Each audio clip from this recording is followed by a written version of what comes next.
evening, intuitive. So, you know, I had my mother's service yesterday and had to do the eulogy and the luncheon and all that. And people kept buying me drinks, so I'm quite hungover. And of course, my family being my family, one of my friends who I've known since I was 6 showed up, a female friend, and she's pretty. And of course, we were close most of our lives. Obviously, there's periods where we drift apart. She has kids and stuff. But of course, my family all assumes, oh, those two must be sleeping together. It's like, no, that hasn't happened since the summer of 2007. But, they're just boomers be boomers. So, what I wanted to talk about today, to shift gears a little bit, because a lot of you have been asking like questions that pertain to this, is how does a relationship with a narcissist or a borderline change you? Because a lot of what I say focuses on being raised by a borderline, because that was my experience, and I dated a borderline 10 years ago, and I've observed borderlines. I know what they are, I know their tactics. Having been raised by one, it's not hard for me to spot one. Some admit what they are and try to play the victim. That's always fun because borderline loves to pretend they're the victim as they manipulate, use, and exploit. And the same can be true for narcissists. I have, covert narcs in my extended family. I've seen quite a few in my time. Kind of a rule of thumb. There's more women borderlines than male borderlines. There's more covert narc guys than covert narc women. General rule.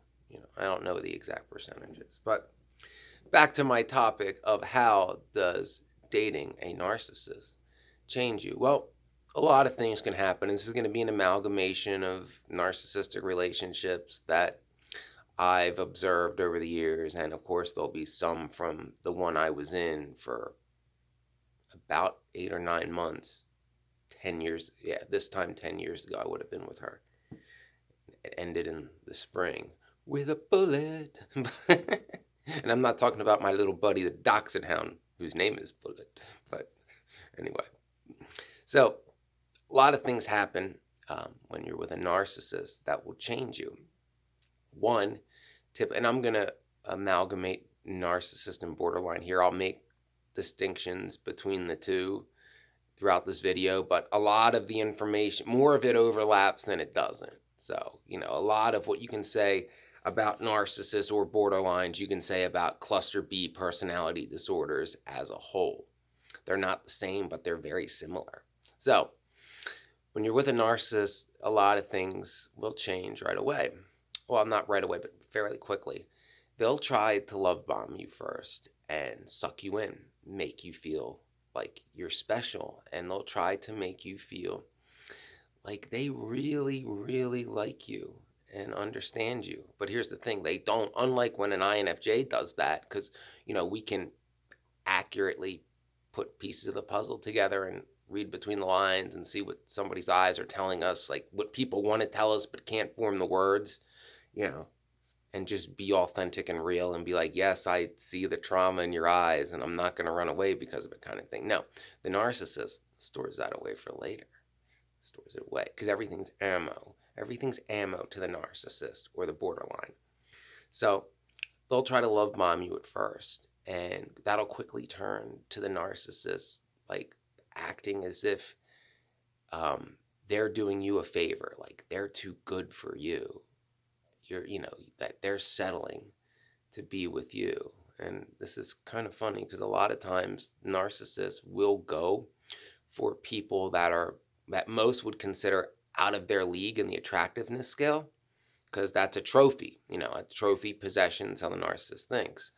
And because their targets will typically be people with confidence and self-esteem issues, past traumatic experiences, past bad relationships, perhaps sexual abuse, sexual assault, things of that nature, and personality types that are people pleasers and can't say no. ENFJs, number one on their list. Number one. So that'll be part of their game in the beginning. And in their love bombing, they will try to exert themselves in every part of your life. Like they'll always be attached at your hip because they're running a game and they know the game takes time. For them to completely control your whole life, because what a narcissist wants to do, they have to be aware of what your broader life is, who's involved in it, and most importantly, who is a potential threat to their machinations. So they'll try to be at the side of their target at all times. So this will change a target's life because it's like, well, wait a minute. Like maybe you're the type of person that you liked your work life and your personal life separate. Maybe you work with a narcissist. Now those two worlds are merging. Killing Independent George. Seinfeld reference. Maybe that kind of thing is happening, or people have different groups of people they associate, but they're melding together. Or maybe you're the kind of person who you need alone time and you don't have that now because this person's always at your hip. Or maybe you were starting uh to get close to somebody else that you wanted to date, but this narcissist who's obsessed with you isn't letting that happen.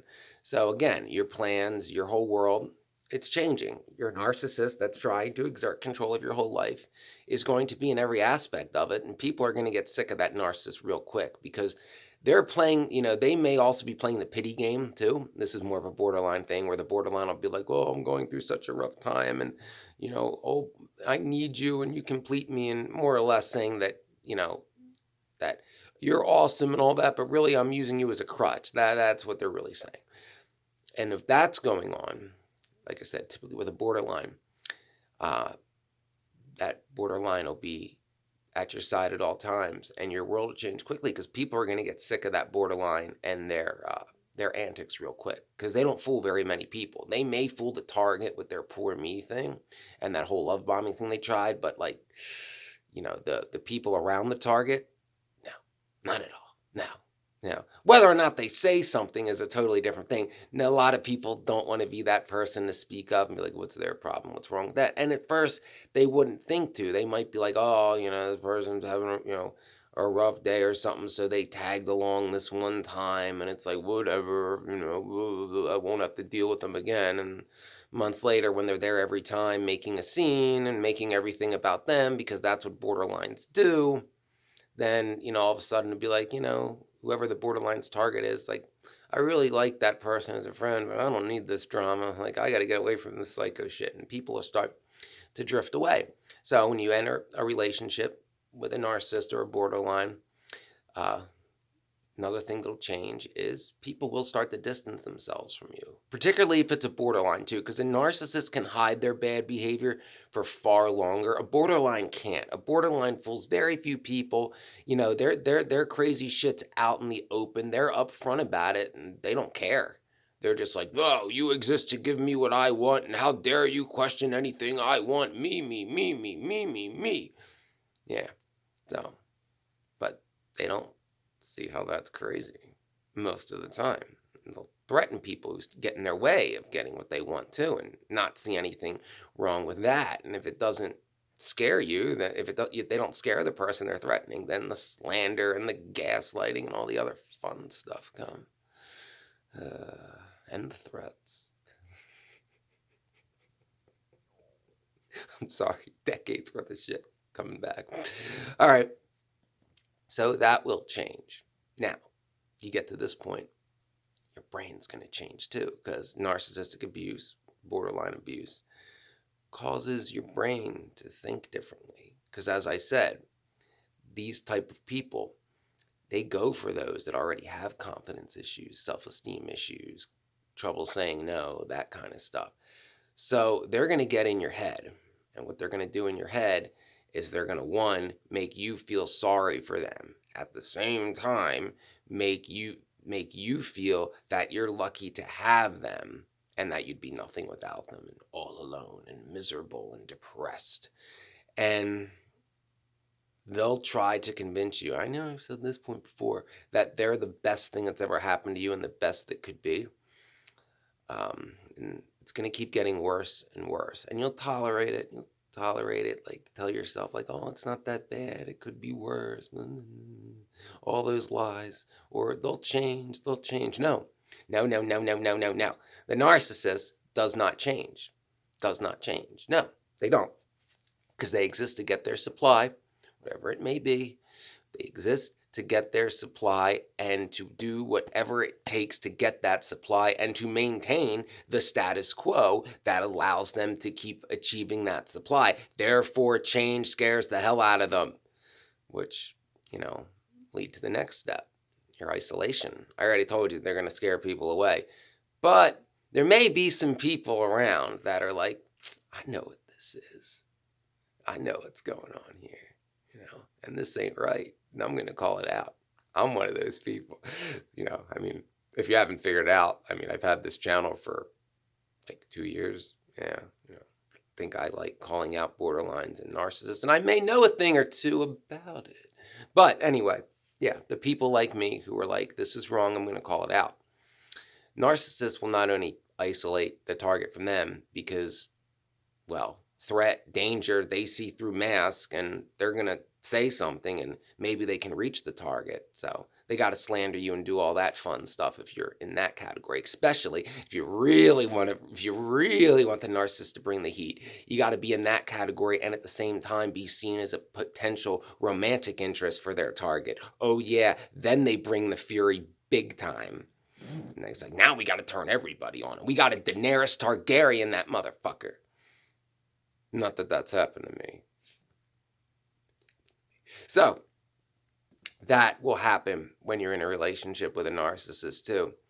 Complete isolation. I've gone over this before. The narcissist wants to become the target's whole world and control their whole lives and make it so that they exist only to serve the needs of the narcissist. And they're very submissive and compliant and don't say no and basically don't give a shit about what they want anymore out of their life, their contribution to society, what makes them happy, the people that they're close to, the people that they have emotional connections to. It's all about pleasing the narcissist.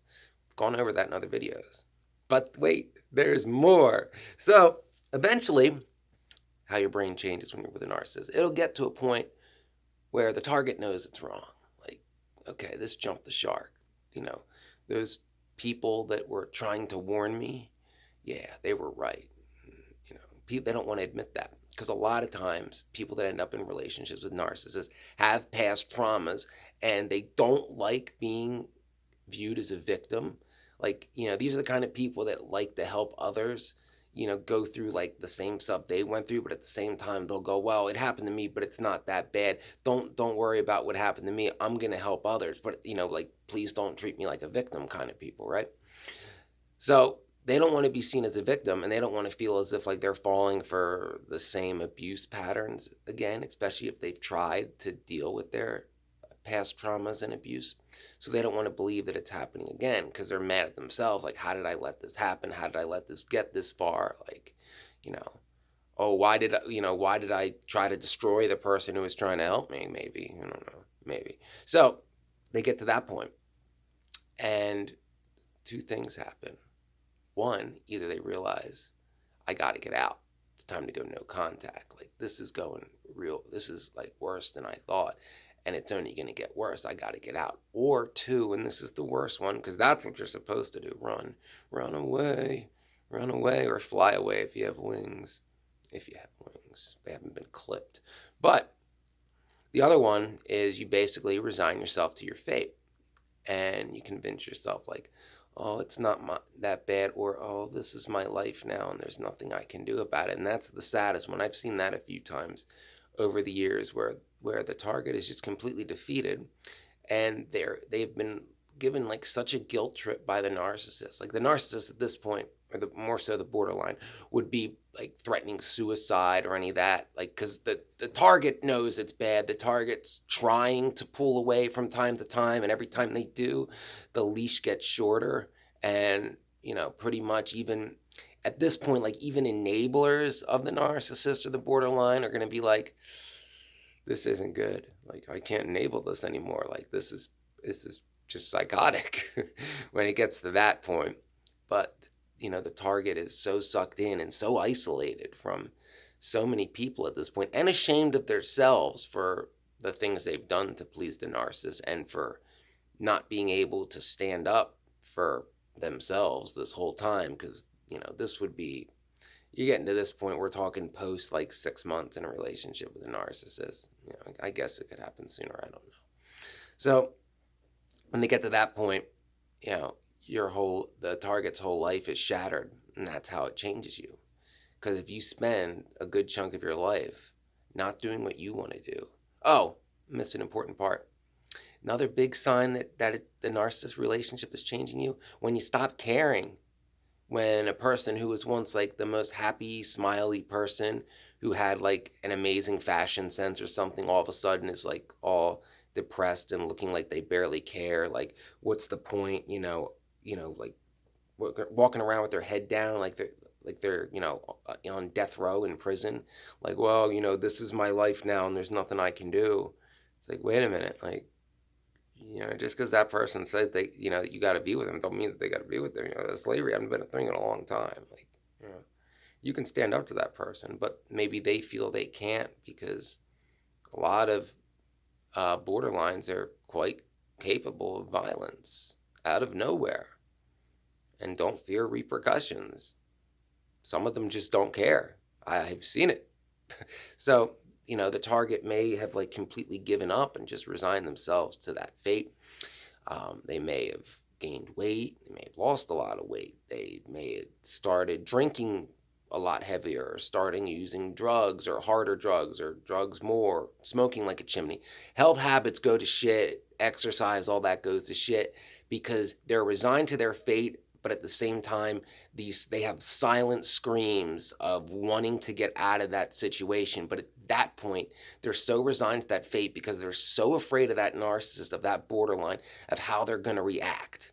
And the other thing, after that many months of abuse, they're going to think that they're so broken and used that who else would want them at that point? And that's what the narcissist and the borderline want them to think. It's like, who would want you after I tell everybody what you let me do to you? Oh, yes, those words, I've heard them spoken by narcissists, and that's their game. They get off on exploiting others. So, they'll try to convince the target, the miserable target, exploited, abused, used, lied to, betrayed target to stay on the basis of, well, you're so jaded that who else is going to want you at this point? Because the narcissist at this point is losing control.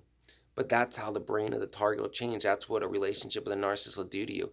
It'll completely shatter your self-confidence. It'll shatter your hopes and dreams. It'll shatter your life goals. It'll shatter your friendship with other people that the narcissist doesn't want you around.